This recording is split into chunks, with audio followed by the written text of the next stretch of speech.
মহব্বতে একটু সময় জিকির করুন লা ইলাহা ইল্লাল্লাহ, জোরে লা ইলাহা ইল্লাল্লাহ, লা ইলাহা ইল্লাল্লাহ, লা ইলাহা ইল্লাল্লাহ, লা ইলাহা ইল্লাল্লাহ, লা ইলাহা ইল্লাল্লাহ। ভাইজান বহু দূরে মদিনা, আমরা কেমনে যাব জানি না। রে বহু দূরে মদিনা, আমরা কেমনে যাব জানি না। দয়া করো দয়াল আল্লাহ, দয়া করো দয়াল আল্লাহ, একবার নেও সোনার মদিনা।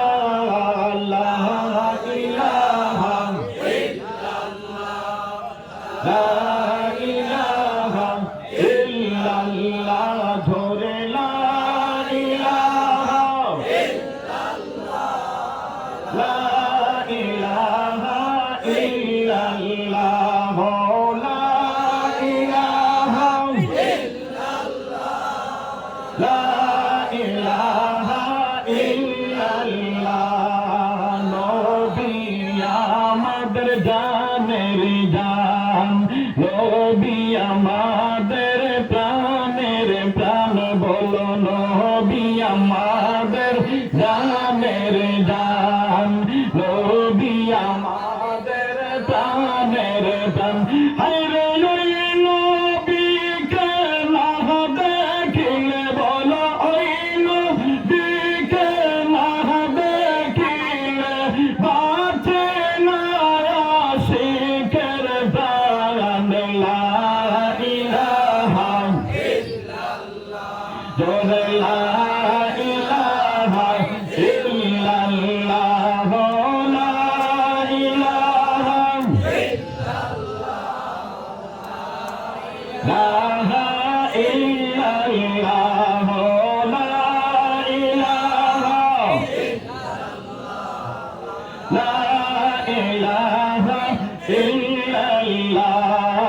ধন্য গো মা আমিনা, ধন্য গো তোমার, ধন্য গো মা আমিনা, ধন্য গো তোমার।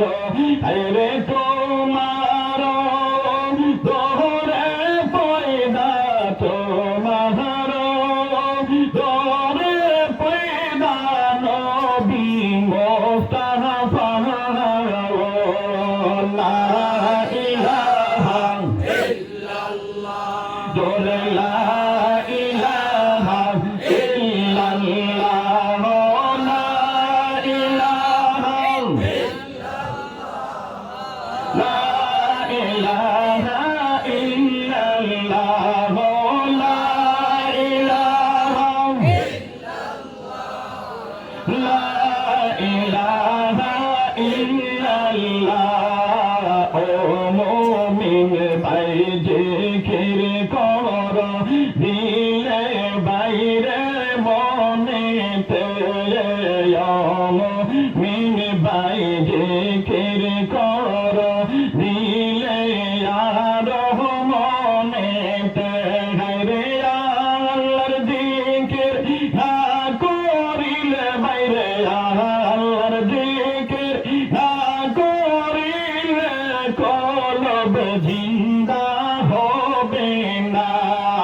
লা ইলাহা ইল্লাল্লাহ, জোরে লা ইলাহা ইল্লাল্লাহ, লা ইলাহা ইল্লাল্লাহ, লা ইলাহা ইল্লাল্লাহ, লা ইলাহা ইল্লাল্লাহ, লা ইলাহা ইল্লাল্লাহ। আসমান জমিন সৃষ্টি হইল যেই নবীজির উসিলায় রে আসমান জমিন সৃষ্টি হইল, যেই নবীজির উসিলায় রে ওই নবীজির নামটি জপ, ওই নবীজির নামটি জপ, দিল করো তোমার পরশান। লা ইলাহা ইল্লাল্লাহ, লা ইলাহা ইল্লাল্লাহ, লা ইলাহা ইল্লাল্লাহ, লা ইলাহা ইল্লাল্লাহ, লা ইলাহা লা ইলাহা ইল্লাল্লাহ। রে সাগদাদ বেহেশত বানাইল, মনের ওতন সাজাইল, ভাইজান সাগদাদ বেহেশত বানাইল, মনের ওতন সাজাইল। হায়রে একটা কদম রাখার পরে, একটা কদম রাখার পরে আল্লাহ আজরাইল পাঠাইলা। লা ইলাহা জোরে লা ইলাহা ইল্লাল্লাহ, লা ইলাহা লা ইলাহা ইল্লাল্লাহ, লা ইলাহা লা ইলাহা ইল্লাল্লাহ। ওই আসিয়া খেলছে প্রেমের খেলা, ফেরাউন দেখো তো জ্বালা। আসিয়া খেলছে প্রেমের খেলা, ফেরাউন দেখো তো জ্বালা। আরে আরশ হইতে আওয়াজ আসে বাইরে, আরশ হইতে আওয়াজ আসে, খুলে দাও বেহেশতের তালা। লা ইলাহা জোরে লা ইলাহা ইল্লাল্লাহ, লা ইলাহা লা ইলাহা ইল্লাল্লাহ, লা ইলাহা ইল্লাল্লাহ, লা ইলাহা ইল্লাল্লাহ, লা ইলাহা ইল্লাল্লাহ, মুহাম্মাদুর রাসূলুল্লাহ সাল্লাল্লাহু আলাইহি ওয়াসাল্লাম। সম্মানিত আজকের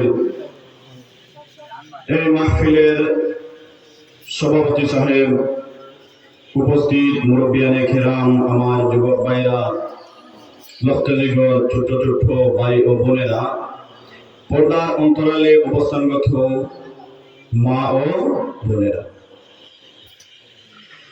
বন্ধুগণ, আজকে আমরা এমন একটি জায়গার মধ্যে আসার এবং বসার সুযোগ পেয়েছি।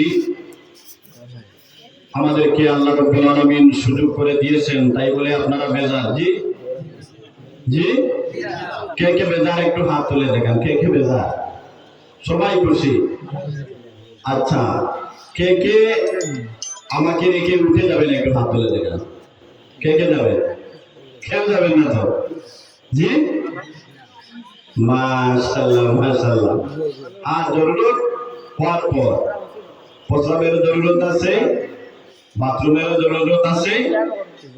যদি জরুরত হয় আমাকে বলবেন যে আমার কাজে পেয়েছে, চলে যাবেন। জি, না হয় এখানের মধ্যে যদি প্রস্রাব পায়খানা করে দেন তাইলে একদম বিনাশ হয়ে যাবে। ঠিক না বলুন? জি, আমি আপনাদের সময় বেশি নষ্ট করব না, কারণ নির্ধারিত টাইমের ভিতরেই আমি শেষ করব। 1 ঘন্টা আপনাদেরকে দিব। 1 ঘন্টা টাইম তো আপনারা দিতে পারবেন সবাই, জি? কারণ দেখেন এই বছরের মধ্যে কয়দিন? আজ থেকে 300 কত দিনে বছর? 365 দিনে, জি। আচ্ছা, 365 দিনের মধ্যে কয় ঘন্টা একদিন? 24 ঘন্টা। আচ্ছা, 24 ঘন্টার মধ্যে আমাকে কি 1 ঘন্টা দিতে পারবেন? 360 দিনের ভিতরে একদিনের 24 ঘন্টার মধ্যে 1 ঘন্টা দিতে পারবেন তো সবাই, জি? আল্লাহ কবুল করেন, যেন কবুল করেন। সবাই বলেন আল্লাহুম্মা আমিন। সম্মানিত উপস্থিতি, আমি কোরআনে কারিম থেকে আয়াতে কারিমা তিলাওয়াত করেছিলাম। কুল ইন কুনতুম তুহিব্বুনাল্লাহ। আল্লাহ রাব্বুল আলামিন বলেন, যে আমাকে ভালোবাসে এবং যে আমাকে পেতে চায়, বলেন সুবহানাল্লাহ। আচ্ছা, এই পৃথিবীর মধ্যে আল্লাহ এবং আল্লাহর রাসূল ব্যতীত আর কি কোনো জিনিসের আমাদের প্রয়োজন আছে? জি, আছে। প্রয়োজন আছে। আমাদের পরিবার, পরিজন, ছেলে সন্তান, আমাদের প্রয়োজন আছে। এগুলো চাইতে হবে, কিন্তু এর ভিতরে আল্লাহ এবং আল্লাহর রাসূলকে খুশি করতে হবে। কারণ এগুলো তো আল্লাহ দিয়েছে, হকুল বাদ, এগুলার ভরণ পোষণ দিতে হবে। কিন্তু আল্লাহ রাব্বুল আলামিন বলেন যে শুধু তুমি তোমার ছেলে মেয়ে মা বাবা সব নিয়ে ব্যস্ত থাকলা আর আমি আল্লাহকে ভুলে গেলাম, এটা হবে না। হ্যাঁ, তুমি তোমার প্রয়োজনীয় কাজ করো আর মধ্যে মধ্যে আমি আল্লাহকে স্মরণ করো, বলেন সুবহানাল্লাহ। আমি আল্লাহকে স্মরণ করবা, আমি তোমার এগুলার মধ্যে আরো বেশি বেশি ধন দৌলতের মধ্যে, রুজি রোজগারের মধ্যে বরকত দিয়ে দিব, বলেন সুবহানাল্লাহ। আমার আল্লাহ রাব্বুল আলামিন বলেন, কুল ইন কুনতুম তুহিব্বুনাল্লাহা ফাত্তাবিউনি ইউহিব্বুকুমুল্লাহ ওয়া ইয়াগফির লাকুম যুনুবাকুম ওয়াল্লাহু গফুরুর রাহিম। আল্লাহ রাব্বুল আলামিন নবী মুহাম্মদুর রাসূলুল্লাহ সাল্লাল্লাহু আলাইহি ওয়াসাল্লাম কে রাজ্জা বলেন, নবী আপনি বলুন, কুল ইন কুনতুম তুহিব্বুনাল্লাহ। ও নবী আপনি বলুন, যারা আমি আল্লাহকে ভালোবাসে, যারা আমি আল্লাহকে পেতে চাই, ফাত্তাবিউনি, তারা যেন নবী আপনার ইত্তেবা করে, তারা যদি আপনার ইত্তেবা করে, ফাত্তাবিউনি ইউহিব্বুকুমুল্লাহ, তারা আমাকে, তাদের ভালোবাসা হয়ে যাবে, সঙ্গে সঙ্গে আমাকে তারা পেয়ে যাবে, বলেন সুবহানাল্লাহ। ও বন্ধুরা আমার, কিন্তু আমরা নবী মুহাম্মদুর রাসূলুল্লাহ সাল্লাল্লাহু আলাইহি ওয়াসাল্লামের ইত্তেবা করি না। আমরা শুধু এই পৃথিবীর যত জঘন্য যারা আছে তাদের অনুসরণ করি, আমরা নবী মুহাম্মদুর রাসূলুল্লাহ সাল্লাল্লাহু আলাইহি ওয়াসাল্লামের ইত্তেবা করি না। ও বন্ধুরা আমার, যারা এই পৃথিবীর মধ্যে নবী মুহাম্মদুর রাসূলুল্লাহ সাল্লাল্লাহু আলাইহি ওয়াসাল্লামের ইত্তেবা করেছে, আল্লাহ রাব্বুল আলামিন সঙ্গে সঙ্গে তাদেরকে বন্ধু বানিয়ে নিয়েছেন, বলেন সুবহানাল্লাহ। ও বন্ধুরা আমার, রাসূলের ইত্তেবা করতে শুধু মসজিদের মধ্যে সারা দিন বসে বলতে থাকতে হবে না, ঘরের মধ্যে থাকতে হবে না, ও বন্ধু আমার, তোমার প্রয়োজনীয় যা কাজ আছে এগুলা করবা। আর এইগুলা করার পূর্বে তুমি আল্লাহ রাব্বুল আলামিনের যদি অনুসরণ করো, আল্লাহ রাব্বুল আলামিনকে যদি স্মরণ করো, যেমন তুমি ঘর থেকে বের হইয়া তুমি আজকে তোমার প্রয়োজনীয় যে কাজের জন্য যাইবা, এই সময় যদি তুমি ঘর থেকে বিসমিল্লাহির রহমানির রহিম বলে বের হয়ে যাও, আল্লাহ রাব্বুল আলামিন বলেন, বান্দারে তোর পরিবারের জন্য সারাটা দিন তুই কাজ করবে, তোর পেটের জন্য তুই সারাটা দিন কাজ করবে রে বান্দা। যতক্ষণ পর্যন্ত তুই কর্মস্থলে থাকবি ততক্ষণ পর্যন্ত তোর কাজের মধ্যে আমি দুইজন ফেরেশতা বসিয়ে রেখেছি। এই দুইজন ফেরেশতার মধ্যে যে ফেরেশতাই নেকির কাজগুলো লেখে, ওই ফেরেশতা সারাটা দিন তোর নামায় আমলের মধ্যে সওয়াব লিখতে থাকবে। বলেন সুবহানাল্লাহ।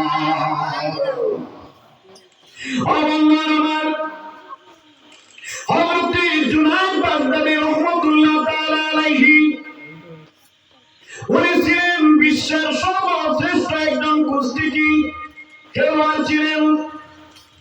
এই যুগে কুস্তিগীর হিসেবে নাই, আগের যুগের মুরব্বীরা বলতে পারবেন অনেক ধরনের খেলা হতো। কুস্তি একটা খেলা ছিল। হযরত জুনায়েদ বাগদাদী রাহমাতুল্লাহ তাআলা আলাইহির বাড়ি ছিল বাগদাদে। উনি ছিলেন মস্ত বড় একজন জওয়ান। একদিন বাগদাদের বাদশা ঢোল পিটিয়ে দিল যে আমার জুনাইদের সঙ্গে কুস্তিতে জিতবে তাকে আমি অনেক টাকা পুরস্কার দেব, তার জীবনে আর কোনোদিন কাজ করতে লাগবে না। বলেন সুবহানাল্লাহ। অফারটা বড় না ছিল, যে কুস্তিতে জিতবে তার জীবনে আর কোনো কাজ করা লাগবে না। দেশ বিদেশের মধ্যে ঢোল পিটিয়ে দেওয়া হলো। দেখেন নবীজির ইত্তেবা করে মানুষ কোথায় থেকে কোথায় চলে যায়। জুনায়েদ বাগদাদীর সঙ্গে একজন মানুষ কুস্তি করার জন্য চলে এসেছেন। মানুষটা জুনায়েদের মতো পয়গম্বর নয়, মানুষটা ফকিরের বেশে চলে আসছেন। এত জীর্ণ একজন মানুষ এসে বাচ্চার দরবারে হাজির হয়ে ডাক দিয়ে বলেন, ও বাদশা, আমি অনেক দূর থেকে এসেছি, আমি তোমার জুনাইদের সঙ্গে কুস্তি করবো। বলেন সুবহানাল্লাহ। বাদশা বললেন, তুমি আসছো আমার জুনাইদের সঙ্গে কুস্তি করবা, আমার জুনাইদ যদি তোমাকে সামান্য একটা ফুকা দেয় তো তুমি শেষ। যদি একটা ফুক দিয়ে দেয় তো তুমি জুনাইদের ফুকের সঙ্গে উড়ে যাবা, তুমি কিভাবে কুস্তি করবা? ওই মানুষটা ভাবতে বলে, বাচ্চা যান, আমি এসেছি, আমি দুনিয়ার মধ্যে আমি এত গরিব, আপনি তো বলেছেন জুনাইদের সঙ্গে কুস্তি করে যদি আমি জিততে পারি, যে মানুষ জিতবে তার জীবনের মধ্যে অভাব অনটন থাকবে না। বাচ্চা গো, আমার জীবনে আমি 3 বেলা পেট ভরে একদিনও আমি খেতে পারলাম না। এ বাচ্চা, আমি যদি জুনাইদের সঙ্গে কুস্তিতে জিতি গো, ও বাচ্চা, আমার গরিবিটা দূর হয়ে যাবে, গরিবিটা দূর হয়ে যাবে। এই আশাটা নিয়ে আমি কুস্তি করার জন্য এসেছি। ও আমার নবীর মহব্বত, নবীর প্রেম ভালোবাসা থাকলে মানুষ কোথায় থেকে কোথায় চলে যায়। আচ্ছা বলল, ঠিক আছে, তুমি কুস্তি করার জন্য এসেছো, তোমাকে তো আমি বাধা দিতে পারবো না, বাধা দিতে পারবো না। ওই মানুষটা ডাক দিয়ে বলল, বাদশা গো, আমি কুস্তি করার পূর্বে আমি তোমার জুনাইদের সঙ্গে 5 মিনিট আমার গল্প করতে হবে। বাগদাদের সকল মানুষ রাত হয়ে গেলেন। অনেক বড় বড় প্রয়োজন জুনাইদের সঙ্গে কুস্তিতে লড়তে তারা ভয় পায়। আর একজন ফকির বেশে এত ছোট্ট একজন মানুষ সে কিভাবে সাহস করলো জুনাইদের সঙ্গে কুস্তি করব? সবাই কুস্তি বাদ দিয়েছেন, কেউ কুস্তিতে আসেন নাই, সবাই দেখতে এসেছেন যে এত বড় একজন পয়লান, বিশ্বের সর্বশ্রেষ্ঠ পয়লান, আর এই পয়লানের সঙ্গে মশার মতো একটা মানুষে কুস্তি করবে। এটা আশ্চর্য ব্যাপার না? এখানের মধ্যে যদি 2 লাখ টাকার একটা সার থাকে, আর গ্রামের যদি একটা এই বলদ যদি যায় নিয়ে দেওয়া হয়, তাহলে মানুষ আশ্চর্য হবে না? আশ্চর্য হবে। সবাই আশ্চর্য হয়ে গেলেন, হয় জীবনে এরকম কোন কুস্তি দেখলাম না। পাহাড়ের মতো পয়লান, মশার মতো সামান্য একজন মানুষ, সে কিভাবে কুস্তি করবে আজকে দেখতে হবে। আমার মুখ দিয়ে স্বীকার করে জুনাইদের সঙ্গে কুস্তিতে সে জিতবে। আমার 5 মিনিট সময় নিয়েছে জুনাইদের সঙ্গে কথা বলবে, বাচ্চা দিয়ে দিচ্ছেন, যাও তুমি কি কথা বলবা বলো। জুনাইদের হাতের মধ্যে ধরে কান্দে, ওই মানুষটার কান্দে, জুনাইদ রে, ও জুনাইদ, আমি শুনেছি তুমি বিশ্বের সর্বশ্রেষ্ঠ কুস্তিগীর। আমার বিশ্বাস আমি তোমার সঙ্গে আমি কুস্তিতে পারবো না, কারণ আমি আমার জন্ম হওয়ার পর থেকে আমি একটা দিন পেট ভরে আমি খেতে পারলাম না।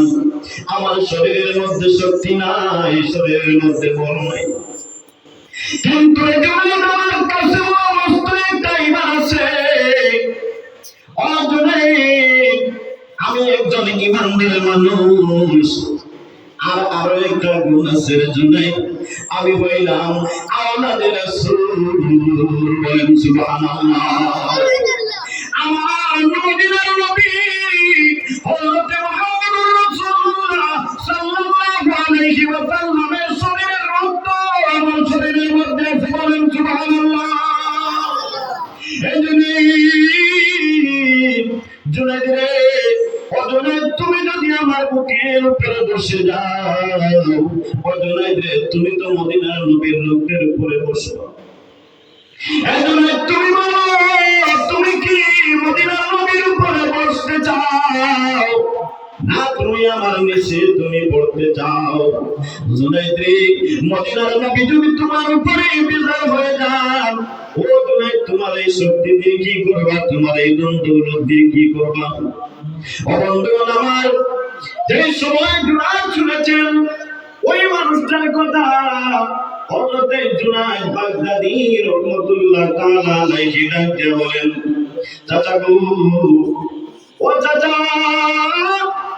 আমার এই শক্তি নিয়ে আমি জাহান্নামে জ্বলতে পারবো না গো। আমার নবী যদি আমার উপরে বেজার হয়ে যান, তাহলে তো আমার জান্নাতে যাওয়া সম্ভব হবে না। চাচা গো, আমি তোমাকে কথা দিলাম, কুস্তি ধরার সঙ্গে সঙ্গে আমি নিচে পড়ে যাব, তুমি আমার বুকের উপরে বসে যাইবে। বলেন সুবহানাল্লাহ। ওরে নবীর প্রেমে পাগল হইলে, নবীর প্রেমে পাগল হইলে আল্লাহ তাআলা খুশি। নবীর দরদ পড়ো নিবানিশি, নবীর প্রেমে পাগল হইলে, নবীর প্রেমে পাগল হইলে আল্লাহ তাআলা খুশি। নবীর দরদ পড়ো নিবানিশি। বলেন মারহাবা। ও বন্ধুরা, কুস্তির সময় হয়ে গেল। জুনাইদ বাগদাদীর সঙ্গে কুস্তি লড়লেন। কুস্তি লড়ার সঙ্গে সঙ্গে ওই মশার মতো মানুষটা জুনাইদের বুকের উপরে বসে গেল। সুবহানাল্লাহ। বাদশাহ করলেন, না, এটা হবে না, আমার কুস্তি লড়তে হবে। কিভাবে আমার জুনাইদ পিছে পড়ে গেল? এটা হবে না, এটা হবে না, আবার কুস্তি ধরতে হবে। 2 নম্বর বার কুস্তি ধরা হলো, এইবার জুনাইদ পড়ে গেলেন। বাদশা মানা করলো, না, একবার হতে হবে। 3 নম্বর বার কুস্তি ধরা হলো, এইবার দেখা যায় জুনাইদ নিচে পড়ে যায়। আর এই মশার মতো মানুষটা জুনাইদের বুকের উপরে বসে যায়, বলেন সুবহানাল্লাহ। বাচ্চা মধ্যে পেয়ে গেলেন, বাচ্চা রান্না করেন আমার পয়সা ছিল রে, আমি তোমাকে দিয়ে পৃথিবীর মধ্যে আমি সোনা অর্জন করবো, সোনা অর্জন করবো জুনাইদ রে, কিন্তু তুমি আজকে আমার দেশের উপরে কলঙ্ক আনলাই জুনাইদ। আমার দেশ তো নিচে চলে গেল, নিচে চলে গেল। জুনাইদ তুমি আমার দেশের উপরে কলঙ্ক এনেছো জুনাইদ, আমি 24 ঘন্টা সময় তোমার দিলাম জুনাইদ রে, 24 ঘন্টার ভিতরে তুমি আমার দেশ ছেড়ে চলে যাও।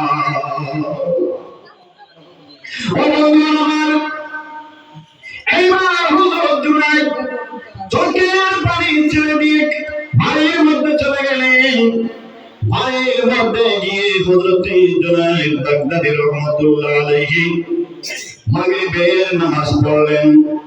মাগরিবের নামাজ পড়ে নামাজের মুসল্লার মধ্যে বসে বসে কান্দেন আর বলেন, জীবনে হবে কি দিদার আপনার ইয়া রাসূলুল্লাহ,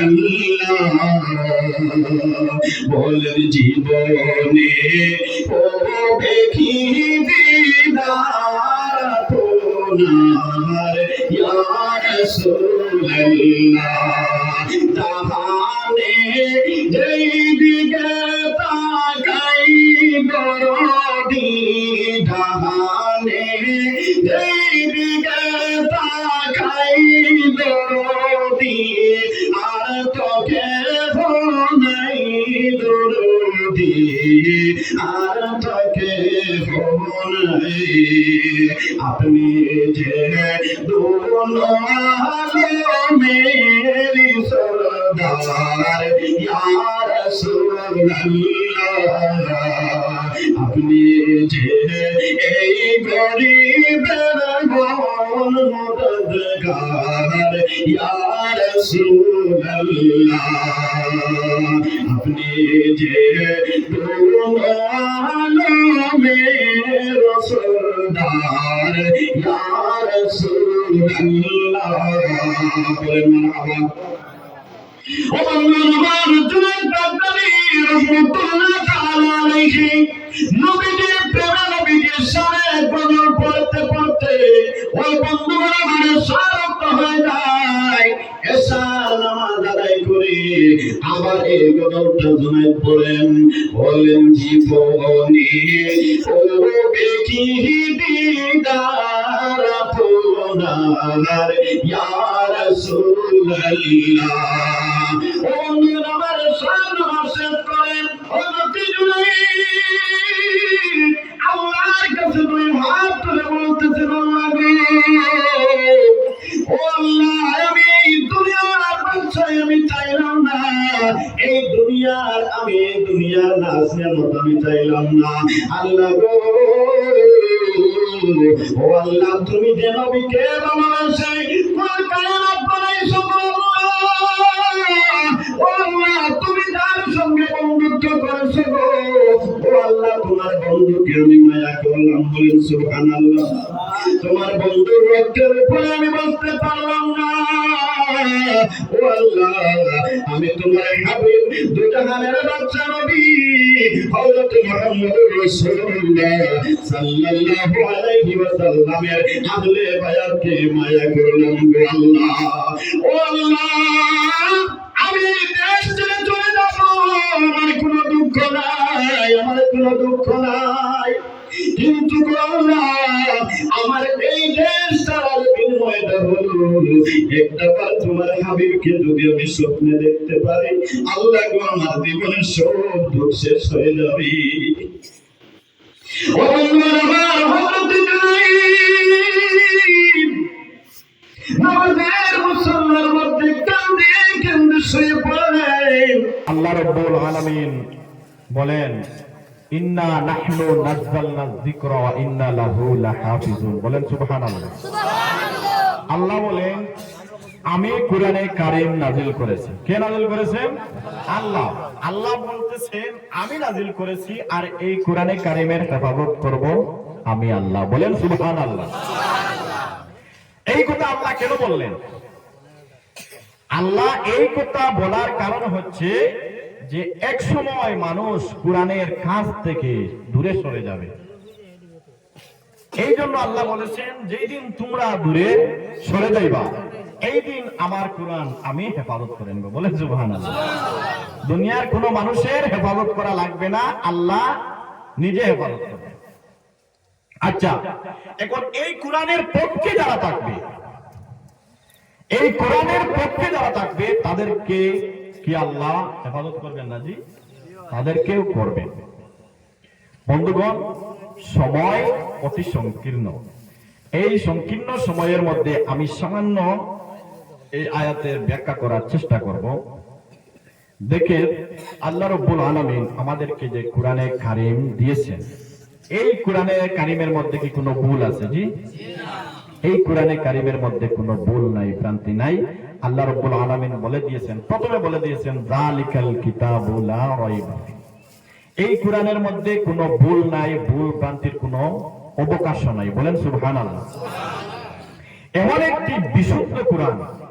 এখন পর্যন্ত পৃথিবীর মধ্যে অনেক গ্রন্থ আছে, এমেন্ডমেন্ট হয়েছে, মানে পাল্টানো হয়েছে, কিন্তু আজ দিন পর্যন্ত একটা নকশার, একটা বিন্দুর, একটা জের জবরের কোনো এমেন্ডমেন্ট হয় নাই। বলেন সুবহানাল্লাহ।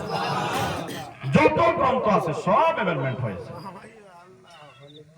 বাইবেল বলো, তাওরাত বলো, জবুর বলো, ইনজিল বলো, সব এমেন্ডমেন্ট হয়েছে, কিন্তু এই কোরআনে কারীম কোন জাত ডুপ্লিকেটই করা হয় না। কারণ আল্লাহ রাব্বুল আলামিন বলে দিয়েছেন এই কোরআনে কারীমের হেফাজত করব আমি আল্লাহ। বন্ধুরা আমার, আজকে আমি এটা ভাবতে পারি যদি কোরআনে কারীমের ধার থেকে সরে যাই, হয়তো কোরআনে কারীমের কোনো ক্ষতি হতে পারে না। না, আমরা ভারতবর্ষের সকল মানুষ যদি আমরা কোরআনের কাছ থেকে সরে যাই, আল্লাহ বলেন আমার কোরআনের এক বিন্দু পরিমাণের ক্ষতি হবে না। আল্লাহ রাব্বুল আলামিন কোরআনে কারীমকে হেফাজত করবেন, আর যারা কোরআনকে ভালোবাসবেন, কোরআনের আইনকে যারা মানবেন, তাদেরকে আল্লাহ রাব্বুল আলামিন ওলি বানিয়ে দিবেন। বলেন সুবহানাল্লাহ। ও বন্ধুরা আমার, আল্লাহর ওলিরা কোরআনকে ভালো করে পড়াশোনা করেছে, ভালো করে রিসার্চ করেছে। বন্ধুরা আমার, একজন পর্যটক ছিলেন যার নাম ছিল ইবনে বতুতা। উনি আবার ছিলেন আল্লাহর ওলি। বলেন সুবহানাল্লাহ। আল্লাহর ওলি হজের জন্য রওনা হয়েছিলেন, না আমেরিকা যাওয়ার জন্য রওনা হয়েছিলেন। উনি আমেরিকায় যাবেন, ওনার সঙ্গে অনেক নাবিকগণ ছিলেন, অনেক মানুষ ছিলেন। একটা জাহাজ ভাড়া করে চলে যাচ্ছেন, একটা দেশ ওনাকে পাঠাচ্ছেন। উনি পর্যটক ছিলেন, একটা দেশের পর্যটক ছিলেন। কয়েকদিন চলে গেলেন, যাওয়ার পর পথ ভুল করে ফেললেন। এক সপ্তাহ পরিমাণ ভুল পথে চললেন, কোন জাত দিশা নাই যে কোথায় যাচ্ছি, কোথায় হবে, কোন জাত দিশা নাই। চলছেন। সঙ্গের সাথীরা বললেন, ও ইবনে বতুতা, চলেন, আমরা তো পথ ভুল করে ফেলেছি। আমরা ওই রাস্তা, আমরা যে রাস্তায় এসেছিলাম এই রাস্তায় ফিরে যাই। এই রাস্তায় যদি ফিরে যাই, আমরা আমাদের দেশের মধ্যে চলে যাব।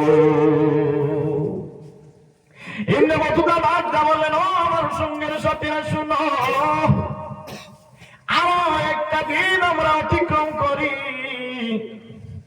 এরপরে আমি যদি কোনো দিশা যদি না পাই, যদি কোনো তীর না পাই, কোনো দেশ যদি না পাই, তাহলে যেদিক থেকে এসেছিলাম এদিকে আবার চলে যাব।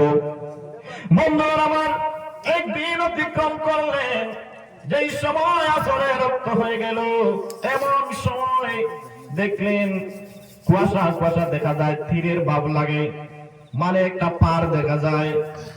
ইবনে বতুতা বললেন, এ মাঝি, হে নবী, এই জায়গার মধ্যে, এই যে জায়গা দেখা যায়, এখানের মধ্যে আমাদের জাহাজটা নিয়ে যাও।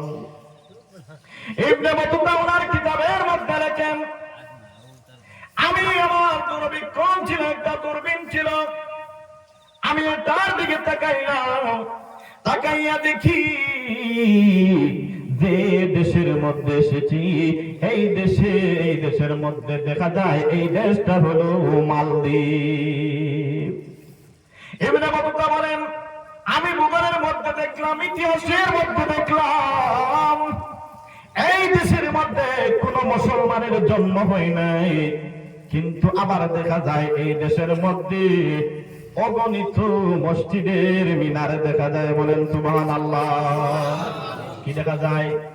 মসজিদের মিনার দেখা যায়। আবার ইতিহাসের মধ্যে উনি দেখলেন যে এই দেশের মধ্যে কোন মুসলমানের জন্ম হয় নাই, আবার মসজিদ কোথায় থেকে আসলো, মিনার কোথায় থেকে আসলো? আশ্চর্য বিষয় না?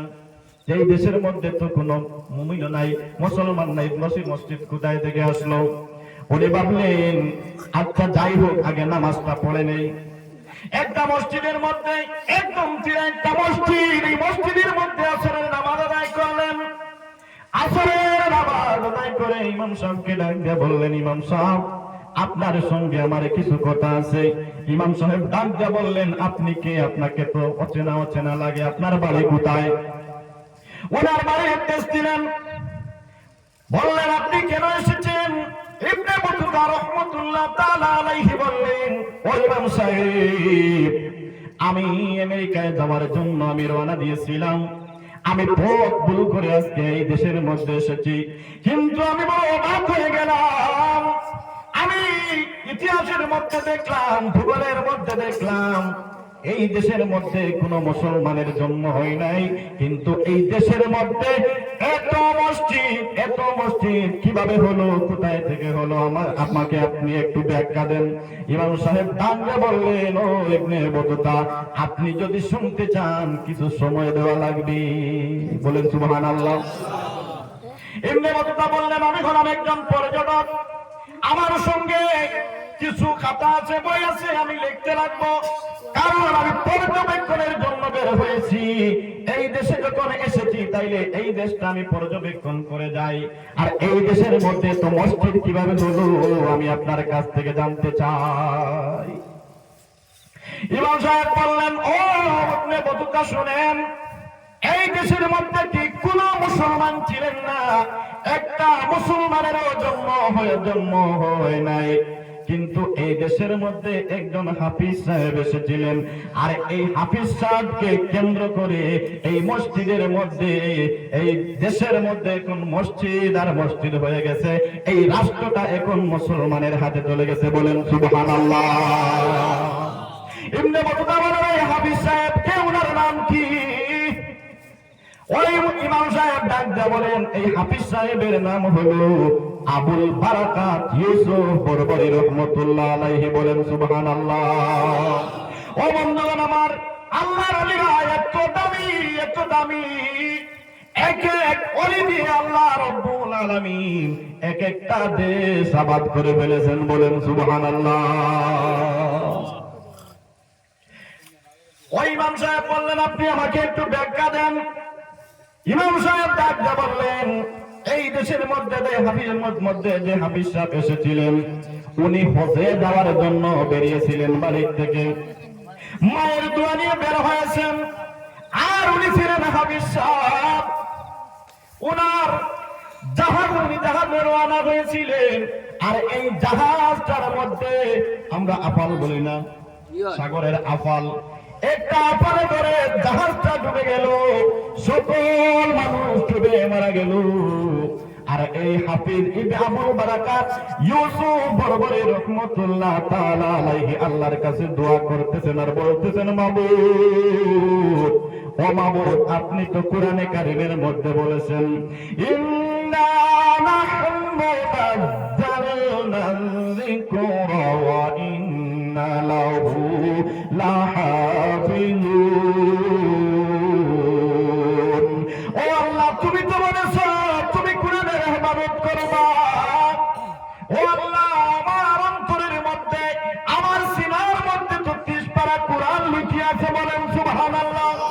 আমি তো একদম কোরআনের হাফিজ। আজকে আমি আবুল বারাকাত ইউসুফ বরবরি যদি এই সাগরের মধ্যে ডুবে ডুবে আমি মারা যাই, আল্লাহ গো, তোমার কোরআনের কথা মিথ্যা হয়ে যাবে, বলেন সুবহানাল্লাহ। একটু খেয়াল করেন যে কি দোয়া করেছেন। আপনি তো বলেছেন আপনি হেফাজত করবেন, আমার কাছে তো কোরআন। বন্ধুরা আমার, আবুল বারাকাত ইউসুফ বরবরি একটা কাঠের উপরে, একটা কাঠের টুকরার উপরে ভর করে থাকলেন। আর এই যে আপাল বলেছিলাম, এই আপালে মারতে মারতে এই মালদ্বীপের মধ্যে নিয়ে পৌঁছাইছে, বলেন সুবহানাল্লাহ। যেখানের মধ্যে পৌঁছলেন, এই জায়গার মধ্যে একদম সাগরের কিনারায় একটা কিতাবের মধ্যে আসছে একটা মন্দির ছিল, আরেক কিতাবের মধ্যে আমি দেখেছি যে একটা গির্জা ছিল। এখানের মধ্যে যে পুরোহিত, যে পাদ্রী ইবাদত করতেন, উনি সকালবেলায় আসতেন, এসে দেখেন ১০-১২ বছরের একজন বালক, এত সুন্দর এত সুন্দর মানুষটা, কিন্তু মানুষটার গায়ের মধ্যে কাপড় নাই, সামান্য একটি কাপড়, আর শীতে তরতর করে কাঁপতেছেন। ওই পুরোহিত, ওই পাদ্রী ডাক দিয়ে বললেন, বাবা রে, ও বাবা, তুমি এত সকালবেলা এখানে কোথায় থেকে আসলে রে বাবা? বাবা রে, তোমার বাড়ি কোথায়? কিন্তু তোমার মতো সুন্দর আমাদের দেশের মধ্যে একটা বালক আমি দেখি নাই, তোমার বাড়ি কোথায়, তুমি কি আমাকে একটু বলো? আবুল বারাকাত ইউসুফ বরবরি ডাক দিয়ে বলেন, চাচা গো, ও চাচা, আমার বাড়ি এই দেশে নয়, আমার বাড়ি ভিন দেশে। আমি হজের জন্য রওনা দিয়েছিলাম। আমার নাম হলো আবুল বারাকাত, আর আমি হলাম একজন মুসলমান। আমি অর্জন করেছি ঈমান, আর আমার বুকের মধ্যে আছে কোরআন, বলেন সুবহানাল্লাহ। ও চাচা, ওই জাহাজটা ডুবে গেল গো, ওই জাহাজটা ডুবে যাওয়ার পর সব মানুষ আমার চোখের সামনে মারা গেল, আমাকে আমার আল্লাহ বাঁচিয়ে রেখেছেন, বলেন সুবহানাল্লাহ। এই সময় মুসলমান বলেছেন, বলার সঙ্গে সঙ্গে এই পুরোহিত তরতর করে কাঁপা আরম্ভ করে দিলেন। আবুল বারাকাত ডাক দিয়ে বলেন, চাচা গো, আপনি কেন, আপনার কেন কাপ শুরু হয়ে গেল? ওই ব্রাহ্মণ পুরোহিত মানুষটা ডাক দিয়ে বলল, ভাতিজারে, তোমাকে দেখে আমার বড় মায়া লাগলো রে বাবা, কিন্তু বাবা এই যে জায়গার মধ্যে এসেছো, এই দেশটা বড় বিপজ্জনক রে বাবা। বাবারে, এই দেশের মধ্যে এখন পর্যন্ত কোন মুসলমানের জন্ম হয় নাই। আমার দেশের বাচ্চার দ্বার হলো, যদি কোন মুসলমানের লাশ দেওয়া হয়, তাকে ওই মানুষটার ওই লাশটার যতটুকু ওজন, অতটুকু টাকা দেওয়া হয়। আর যদি কোন জীবিত মুসলমানকে দেওয়া হয়, ওই মানুষটার যতটুকু ওজন, অতটুকু হীরা মুক্তা তাকে পুরস্কার দেওয়া হয়। আবুল বারাকাত ডাক দিয়ে বলেন, চাচা গো, ও চাচা, তুমি কি আমাকে দিয়ে ব্যবসা করবা? আমাকে দিয়ে ব্যবসা করবা? ওই ব্রাহ্মণ মানুষটা ডাক দিয়া বলল, ভাতিজারে, তোমার চেহারা দেখে বাবা আমার মায়া লেগে গেল। ও বাবা, আমি তোমাকে দিয়ে ব্যবসা করতে চাই না, আমি কান্দি। তোমার মতো একজন সুন্দর যুবক যদি বাদশা মেরে ফেলি, ও ও বাবা, এই দুঃখ নিয়ে আমি কান্দি, বলেন সুবহানাল্লাহ। এই ব্রাহ্মণের অন্তরে এই মায়াটা দিয়েছেন কে? আল্লাহ বলেছেন তো, ইন্না নাহনু নাযালনা যিকরা ওয়া ইন্না লাহু লাহাফিজুন। আবুল বারাকাত ডাক দিয়ে বলেন, চাচা গো, ও চাচা, আমাকে একটু জায়গা করে দাও, একটু জায়গা করে দাও, আমি এই দেশের মধ্যে যেন বেঁচে থাকতে পারি। ওই ব্রাহ্মণ মানুষটা ডাক দিয়ে বলল, বাতিজা রে, ও বাতিজা, তুমি যদি এই দেশের মধ্যে বাবা থাকতে চাও, তাহলে তুমি এই দেশের মধ্যে সভ্য বেঁচে থাকতে হবে। তুমি যদি মুসলমান বলে পরিচয় দাও, বাবারে, তুমি এই দেশের মধ্যে বেঁচে থাকতে পারবা না। এ বাতিজা, এ বাতিজা, এই দেশের মধ্যে আমার কোনো ভাই বন্ধু কেউ নাই, আমার ছেলে সন্তান, আমার বউ কেউ নাই, শুধু আমার একটা বোন আছে, আর এই দেশের মধ্যে আমার একটা বাগনি আছে। বাবারে, আমি এই মন্দিরের মধ্যে আমি পূজা পাঠ করি, মানুষ আমাকে খাবার দেয়, যেই সময় খাবার আসে এই সময় আমি খেয়ে নেই। বাবারে, তোমাকে আমি আমার বোনের ঘরে দিতে পারবো, এখানের মধ্যে তুমি শব্দ বেশে থাকতে পারবা। আবুল বারাকাত ডাক দিয়ে বলেন, চাচা গো, ও চাচা, আমি আপনার বোনের ঘরে থাকতে পারবো, আমি মুসলমান বলে কোনো পরিচয় দিব না, কোনো পরিচয় দিব না চাচা গো, এরপরেও আমি বেঁচে থাকতে হবে, বলেন সুবহানাল্লাহ। ও বন্ধুগণ, আমার ওই ব্রাহ্মণ মানুষটা বোনের কাছে নিয়ে গেলেন, নিয়ে দিয়ে বলেন, ও বোন, দেখ, ঘর থেকে বের হয়ে আয়, দেখ, আমার ভগবান আমাকে একটা উপহার দিয়েছে, আর এই উপহারটা আমি তোকে দিয়ে দিলাম, বলেন সুবহানাল্লাহ। এটা আমার ছেলে, ভগবান আমাকে দিয়েছে, আর এটা আমি তোকে দিয়ে দিলাম। বোন ডাক দিয়ে বলে, ভাই গো, তুমি তো জানো আমার স্বামী নাই, আমার ছেলেও নাই, শুধু আমি আর আমার মেয়েটা, আমাদের খাবার তো জোগাড় করতে বড় কষ্ট হয়। আবুল বারাকাত ডাক দিয়ে বলেন, মা গো, আপনি আমাকে খাবার দেওয়া লাগবে না, আপনি আমাকে সামান্য কিছু অস্ত্র দিয়ে দাও, আর এই যে আমি পাহাড় দেখতেছি গো মা, এই পাহাড়ের মধ্যে আমি কাঠ কাটবো, আমি বাজারের মধ্যে বিক্রি করব, তরকারি আমি যা পাবো আমি নিয়ে আসবো গো মা, আপনিও খাবেন, আমার বোনও খাবো, আর আমিও খাবো, আর আমি আপনার সেবা করব, বলেন সুবহানাল্লাহ। আমি আপনার সেবা করব, আপনার কাজ করতে লাগবে না। ওই বৃদ্ধ মহিলা শুনে বড় খুশি হলেন। আবুল বারাকাত একটা চা কিনে দিলেন, একটা কোরআন কিনে দিলেন। আবুল বারাকাত একজন হাফিজ মানুষ, বিপদে পড়ে পাহাড়ের মধ্যে কাজ করতেছেন। ও বন্ধুগণ আমার, 6 মাস চলে গেল এইভাবে।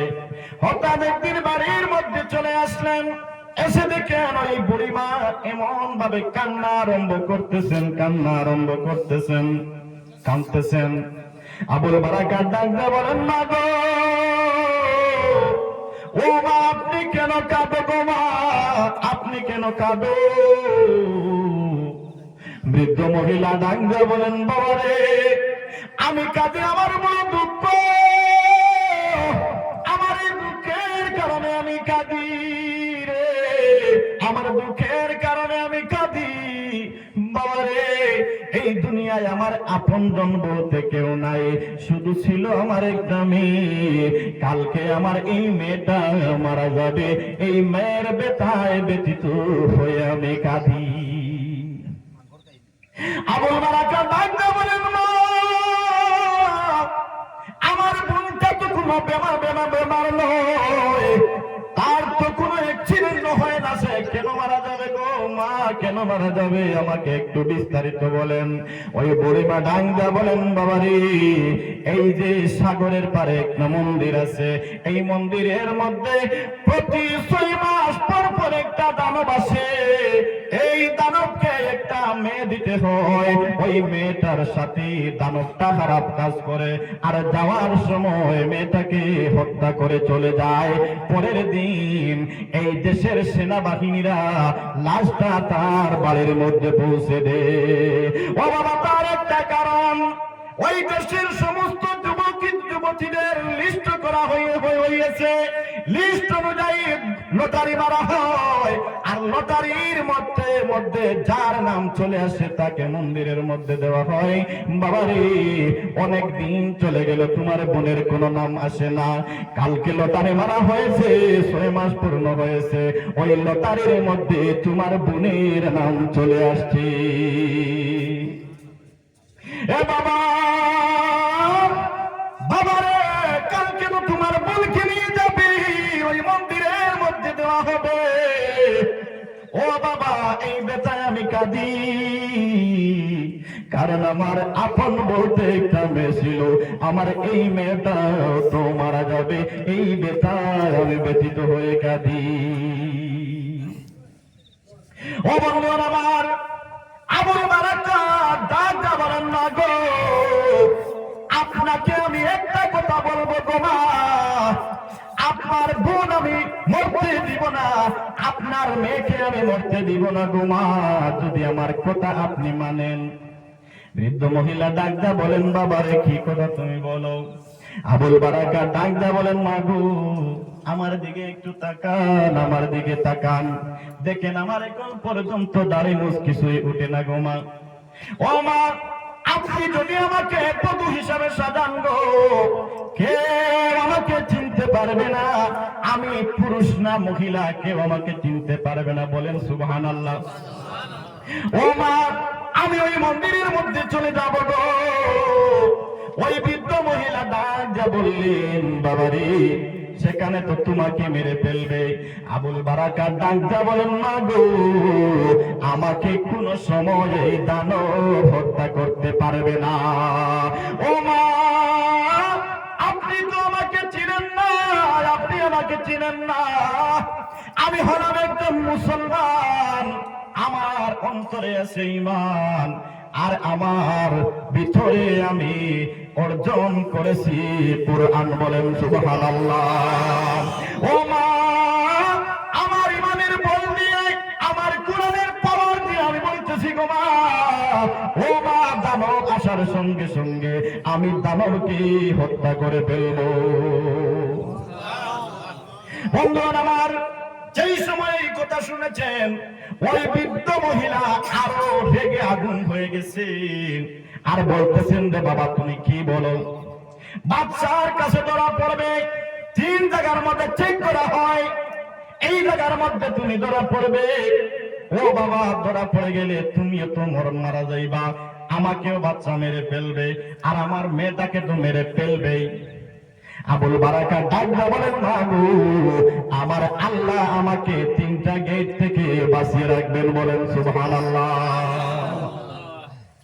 মহিলা, যে মহিলাটাকে দেওয়া হবে, এও শুনতেছে, এ শুনে এসে ডাক দিয়া বলতেছে, মা গো, ভাই যখন বলতেছে তাহলে একবার দিয়ে দেখে, কারণ মরার জন্য তো সব ভয় পায়, সব মানুষ ভয় পায় কি পায় না মৃত্যুকে? জি, সব মানুষ ভয় পায়। ও বন্ধুরা আমার, আবুল বারাকাতের এই কথা শুনে, মেয়ের কথা শুনে, বৃদ্ধ মহিলা বললেন, বাবা রে, আমার মেয়ে যখন বলছে, তাহলে হয়তো আমার এই দুনিয়ার মধ্যে কেউ নাই, যদি মারা যায় তাহলে সবাই একসঙ্গে মারা যাব। ও বন্ধুগণ আমার, আবুল বারাকাত ইউসুফ পরবরীকে বধূ হিসাবে সাজাইয়া রাখছেন। ও বন্ধুগণ আমার, ও বন্ধুগণ আমার, সাজাইয়া রাখার পর প্রথম যে আর্মিটা এসেছে, সেই যুগেও তো আর্মি ছিলেন, আর্মির কমান্ডার এসেছে। প্রথমে কমান্ডার একবার চেক করে, ওটা সুন্দর না কালো, পুরুষ না মহিলা, এটা চেক করে। এই সময় আবুল বারাকাত ইউসুফ বড় ডাক দিয়া বললেন, আল্লাহ গো, ও আল্লাহ, আপনি তো কুরআনে বলেছেন, ইন্না নাহনু নাযালনা যিকরা ওয়া ইন্না লাহু লাহাফিজুন। ও আল্লাহ, ওই কমান্ডারের দিলটা আপনি ঘুরিয়ে দেন, এই ঘাট থেকে আপনি আমাকে বাঁচান।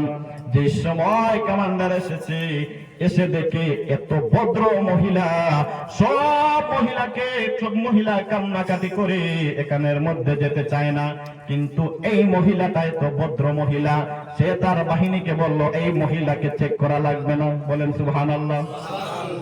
কারণ এটা হলো আমাদের দানবের বাইদের মহিলা, বাইদের স্ত্রী, এক রাতের স্ত্রী, তাকে চেক করা লাগবে না, কারণ সে তো হাল্লা গুল্লা কিছুই করতেছে না, চেক করা লাগবে না।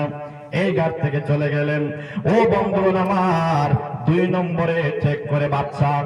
কে চেক করে? বাচ্চা চেক করে। একানের মধ্যে গিয়ে আবার এই দোয়াটা বললেন আল্লাহ গো, আমি যদি ধ্বংস হয়ে যাই, আমি যদি নষ্ট হয়ে যাই, মারা যাই, তাহলে আপনার কোরআন মিথ্যা হবে। এক ঘাট থেকে আল্লাহ বাঁচাইছো, এই ঘাট থেকে বাঁচাও। বলেন সুবহানাল্লাহ। আমার আল্লাহ বাঁচাইবে কি বাঁচাইবে না? আল্লাহ বাঁচাবেন। এই জায়গার মধ্যে বাচ্চার সামনে, বাচ্চার ছিল দুইটা স্ত্রী, ছোট স্ত্রী, সে ডাক যা বলল, ও বাচ্চাজান, আপনি তো আমার স্বামী, আপনার আদরের স্ত্রী। আমি বলে হ্যাঁ। তাহলে আমি তো হইলাম সৎ নারী, আমি অসৎ নারী নয়, কিন্তু এই যে মহিলাটা না হয়েছে, এটাও হলো একটা সৎ মহিলা। আমি তোমার কাছে বলতে চাই, এই মহিলাটাকে আপনি চেক করে আপনি মহিলাটাকে বেইজ্জত করবেন না। বলেন সুবহানাল্লাহ। কয় ঘাট শেষ? 2 ঘাট শেষ। 3 নম্বর ঘাট হলো যেই যে মন্দিরের মধ্যে দেওয়া হয়, এখানের মধ্যে আর একটা দারওয়ান থাকে, সে 3 নম্বর চেক করে। আবু বারাকাত ডাক দিয়ে বলেন, আল্লাহ 2 ঘাট থেকে বাঁচাইছো, সেখানের মধ্যে আমি চলে যাই, পরের কথা এই 3 নম্বর ঘাট থেকে বাঁচাও। এই জায়গার মধ্যে নেওয়ার পর বাচ্চা ওনাকে বলল, এই ভদ্র মহিলাকে চেক করা লাগবে না, ভিতরে দিয়ে দেই। এটা হলো আমাদের দানবের বাইদের মহিলা। ভিতরে দেওয়া হলো। রাত্রে 12টার সময়, যেই সময় 12টা বেজে গেছে, এই সময় দানব আসছে, এসে ঘরের মধ্যে, মন্দিরের মধ্যে প্রবেশ করলো। প্রবেশ করে প্রথমে এইভাবে হাতটা মাথার মধ্যে দিয়েছে, মাথার কাপড় উঠে আসছে। আসার পরে দেখি চুলটা বাড়তি, কারণ মহিলার চুল নাই। চুল কিসের চুল? পুরুষের চুল। মুখের মধ্যে হাত দিল, হাত দিয়ে আন্দাজ করতে পারলো যে এটা মহিলাদের মুখ তো বেশি নরম থাকে, সফট থাকে, পুরুষের মুখ তো একটু শক্ত শক্ত লাগতেছে। ডাক দেয়া বলে, এই তুই কে? আবুল বারাকাত ডাক দেয়া বলেন, আমি আবুল বারাকাত। এই তুমি মহিলা না পুরুষ? আমি তো পুরুষ। গরম হয়ে গেছে, এই তোকে কে এখানের মধ্যে আনছি? আবুল বারাকাত ডাক দেয়া বলেন, রে দানু, এখানে আমার মৌলা আমাকে আনছি, আমার মৌলা আমাকে এখানে আনছে। কি হয়েছে, তোমার অসুবিধা কি? দানব ডাক দেয়া বলল, আমি এখানে কি করি তুই কি জানোস না? হ্যাঁ জানি। তুমি এখানে মহিলাদের সঙ্গে খারাপ কাজ করো, আর যাওয়ার সময় তুমি মহিলাটাকে মেরে যাও। আজকে আমি তোমাকে দেখবো তুমি কেমন দানব। দানবের রাগটা আরো বেশি বেড়ে গেছে। সে বলতেছে, আজকে আমি তোমার রক্ত পান করব। আবুল বারাকাত ডাক দেয়া বলেন, তুমি যদি আমার রক্ত পান করো, আমি তোমার রক্ত খেয়ে ফেলবো। বলেন সুবহানাল্লাহ। এই তুমি আমাকে কিছুই করতে পারবে না, আমার সঙ্গে আমার আল্লাহ আছে, আমার আল্লাহ তোমার হাত থেকে আমাকে বাঁচাইবেন। দানব ডাক দেয়া বলল, হে মানব, তাইলে এখন আমি তোকে হত্যা করব, দেখি তোর আল্লাহ কিভাবে তোকে বাঁচায়।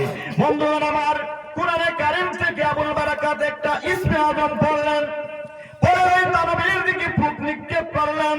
ফুক দেওয়ার সঙ্গে সঙ্গে দানবের হাত পা সব রোডের মতো হয়ে গেছে, আর সমস্ত শরীরের মধ্যে জ্বলা আরম্ভ হয়ে গেছে। বলেন সুবহানাল্লাহ। দানব চিৎকার করে মেরে ডাক দেওয়ার, মানব, আমার হাত লড়াইতে পারি না, আমার পাও লড়াইতে পারি না, আমার শরীরের মধ্যে জ্বালা আর জ্বালা। হে দানব, হে মানব, আমাকে বাঁচাও, আমাকে বাঁচাও। আমি এতদিন থেকে এই নাফরমানি করে আসছি, আজকে আমি বুঝতে পেরেছি আল্লাহ একজন আছেন। বলেন সুবহানাল্লাহ।